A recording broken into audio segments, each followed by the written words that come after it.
दीवाने कहता है, दीवाने तो दीवानगी जिसको भी लग जाती है वो दीवानगी है। दीवानगी किसी चीज की भी लगो, किसी को खाने के स्वाद की दीवानगी होती है, किसी को गाने की दीवानगी होती है, किसी को संसार के और किसी पदार्थ की दीवानगी जिसको लग जाती है। कोई ऊंचे पद को प्राप्त करने के लिए दीवाना हो जाता है, कोई आईपीएस आईएएस के लिए दीवाना होकर पढ़ाई करता है, कोई डॉक्टर बनने के लिए एमबीबीएस के लिए दीवाना होकर रात दिन जगता है, भूख प्यास को छोड़ देता है, दीवानगी है।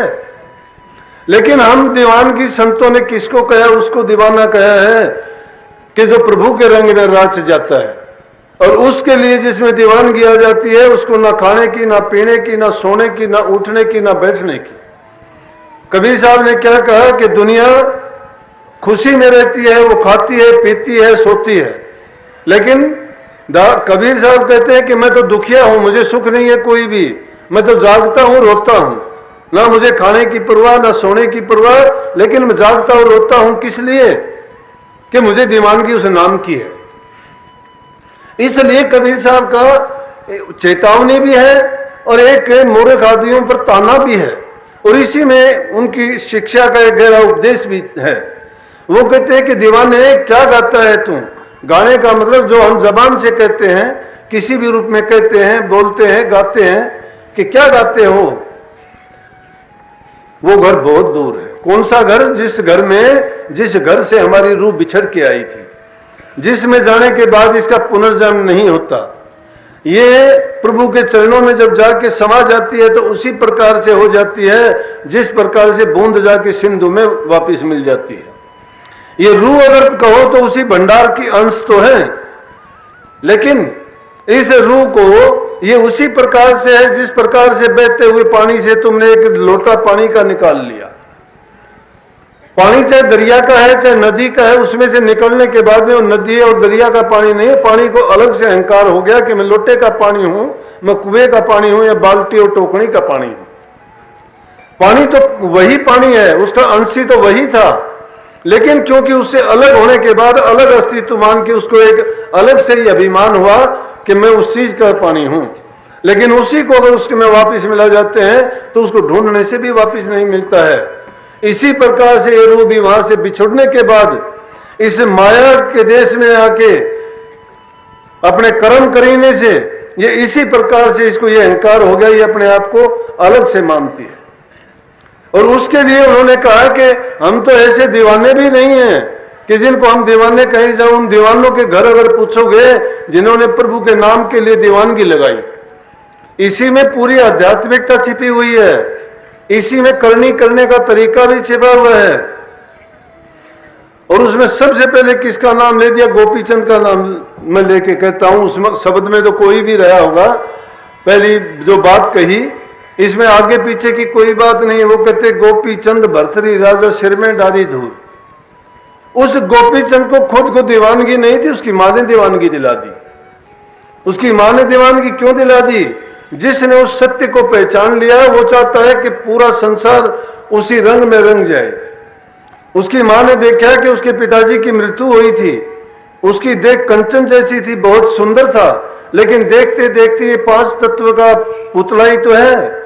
हमारा शरीर 5 तत्वों से निर्मित है, जल, अग्नि, वायु, पृथ्वी और आकाश। थोड़ा थोड़ा ये अंश है इनमें।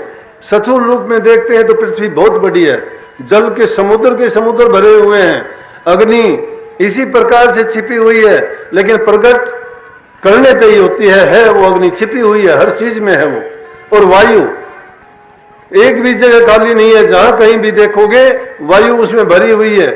इसी प्रकार से इंसान भी इन 5 और आकाश तत्व है, इन 5 तत्वों से ये निर्मित है। लेकिन किसी को कोई रूप मिला, किसी को कोई रूप मिला, किसी को कोई रंग मिला, किसी को कोई रंग मिला, सब में ज्ञान बराबर नहीं, समझ बराबर नहीं। ये मूर्तियां बनाई गई अलग अलग रंग अलग अलग रूप की हैं। लेकिन जब उसकी मां ने अपने पुत्र को भी अपने पिता के समान सुंदर देखा तो उसके शरीर को देख के कहने लगी, बेटा मैं नहीं चाहती कि तेरा हाल भी वही हो जो तेरे पिता का हुआ है। और उसको दीवानगी लगा दी उन्होंने। उसकी मां ने कहा कि तुझे साधु बनाऊंगी। पितृ भगत था, मातृ भगत था। आज के जमाने में जो हम कमी देखते हैं आजकल के बच्चों में, वो हमारी कमी के कारण ऐसा होता है कि बच्चों को अच्छे संस्कार नहीं दे पाना। हमारे घर परिवार में वो अच्छी बातें बच्चों को नहीं दे पाते। आज के जमाने में जिस चीज की दो धूप लगी हुई है वही चीजें हम बच्चों को देना शुरू कर देते हैं। ज्ञान समझ विवेक की बात नहीं, बल्कि उनको एक रोटी और एक व्यवसाय के लिए ही सिर्फ तैयार करते हैं। चाहे स्कूल में जाओ, कॉलेज में जाओ, कोई भी पढ़ाई करो, उनको व्यवसाय के लिए नौकरी पढ़ाई चाहिए। जो संस्कार है, जो शिक्षा है, जो ज्ञान है, वो नहीं देते उनको, और उस ज्ञान की कमी के कारण वो असली रास्ते से भटक जाते हैं, और उसके भटकाव के कारण संसार के जो मैले कर्तव्य हैं उनमें फंस जाते हैं, नशे विषय और विकारों में फंस जाते हैं, शराब कबाब खाते हैं, उनकी जरूरतें ज्यादा बढ़ जाती हैं, प्रतिस्पर्धा के कारण एक दूसरे को चीजों की जरूरत ज्यादा पड़ती है, उनकी पूर्ति नहीं कर पाते तो गलत रास्ते अपनाते हैं, गलत रास्ते अपनाते हैं तो गलत काम करने पड़ते हैं। तो वहां जरूरत पड़ती है कि जिसमें संस्कार होंगे वो अपने थोड़े से संतोष करेगा। संतों की शिक्षा है, वो कहते हैं कि संतोष रूपी धन जिसके पास आ जाता है उसको इन चीजों की जरूरत नहीं पड़ती। जब संतोष आ गया वो संतोष उसी में संतुष्ट हो जाता है जो उसको है। संतों ने तो इतनी मांग की है कि मुझे जो है इतना ही देना परमात्मा जिससे मेरे कुटुंब का लालन पालन हो जाए, कोई अतिथि आ जाए तो भूखा ना जाए, मुझे ज्यादा की जरूरत नहीं है, मुझे 2 सेर आटा चाहिए, थोड़ा घी चाहिए, नमक मिर्च चाहिए, उसी से मेरी भूख की पूर्ति हो जाएगी, मुझे ज्यादा जरूरत नहीं है। लेकिन जब हम जरूरत से ज्यादा करते हैं, हाल नहीं देखते इन लोगों को, तृष्णा रूपी बीमारी लग जाती है, वासनाओं के गुलाम बन जाते हैं, इच्छाओं के समुद्र में डुबकी लगाते हैं, कहीं भी रुकते नहीं हैं, चाहे किसी भी तरह से आओ, गलत तरीके से आओ, चोरी से आओ, कपट से आओ, बेईमानी से आओ, उसका इकट्ठा कर करके क्या कर लेते हैं, बैंकों में रखते हैं, घरों में रखते हैं, किसी को देते हैं, कोई लेके मुकर जाता है, देता नहीं है, किसी कारोबार में लगाओगे तो डूब जाता है, क्योंकि पैसा तो ईमानदारी का नहीं था वो। अगर वैसे भी उसको रख के छोड़ दिया तो धरा धरा रह जाएगा, इकट्ठा करने वाला चला जाता है, उस पैसे का, धन का क्या किया उसने।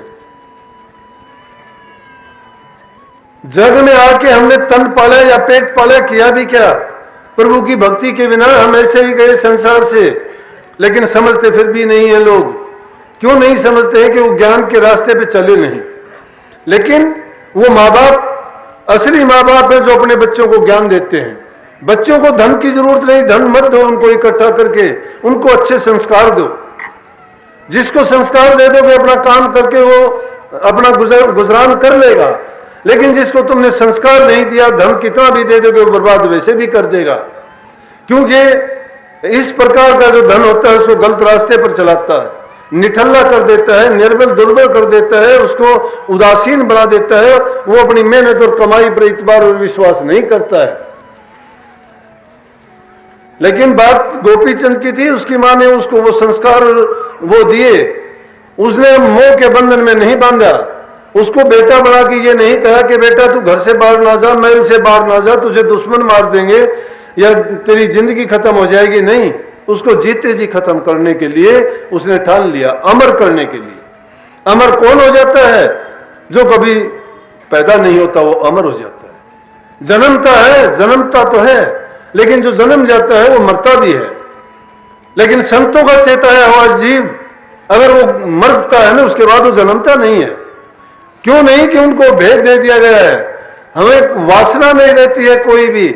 संसार में मुड़ मुड़ के वो लोग दोबारा से आया करते हैं जिसका इन संसार में वासना रह जाती है। वासना का बीज संत होम देते हैं, और जिस चीज का बीज होम दिया जाता है वो पुनर्जन्म नहीं होता, वो पैदा नहीं होता। कहने लगा कि मैं कहां जाऊं, कैसे इस शरीर को अमर करूंगा? कहने लगी तेरा मामा है, मैं उसको बोलूंगी। राजा भर्तृहरि से कहा कि वो भी राजा था, लेकिन उसने राजपाट को त्याग दिया, महलों के सुख आराम को त्याग दिया, और वो एक बहुत बड़ा योगी है। मैं उसको बोलूंगी, उससे तुझे योग दिलाऊंगी। घर गृहस्थ, राजपाट, रानी, संतान, धन दौलत, महलों के सुख आराम को छोड़ और तुझे मैं योग दिलाऊंगी। योग दिलाती है उसको। अपने भाई को जाके कहती है कि मेरे लड़के को योग दे, इसको शिष्य बना। भर्तृहरि समझाता है कि क्यों इसको योगी बनाती है, राजकाज करने दो, ये राज के संभालने वाला है, राजपुत्र है, बहुत कष्ट होंगे, ये जीवन बड़ा कठिन है, आसान नहीं है, इसमें दीवाना बनना पड़ता है। वो दीवानगी की बात जो कही कि इतनी दीवानगी जब होगी तब इसमें ये कामयाब हो सकता है। ये राजकुमार है, इसको रहने दे, महलों में रहने वाला, ये कठिन जीवन नहीं बिता सकता। लेकिन मां का हुक्म था, वो कहता है कि हां मैं बिताऊंगा। भर्तृहरि ने उसको जोग दे दिया, और जोग देने के बाद जब उसने सब चीजों का त्याग कर दिया, रूखी सूखी रोटियां खाता है, तन पर कपड़ा नहीं है, पूरी साधना करता है, भूख प्यास की उसको कोई भी जरूरत नहीं, कोई चाह नहीं, कोई इच्छा नहीं, सब चीजों से वो अपने आप को अलग करके, स्वतंत्र करके, और मस्त हालत में जब हो जाता है तो उसका मामा कहता है कि चलो देखता हूं तू योगी हुआ है कि नहीं, कि तू उसी राज में जा जहां तू राज करता था, और वहां से भीख लेके आ। अब भीख लेने के लिए जाता है, थोड़े दिन योग लिए हुए थे, जिसके पास जाता है सब जानते हैं, हमारा राजा था, राजकुमार था।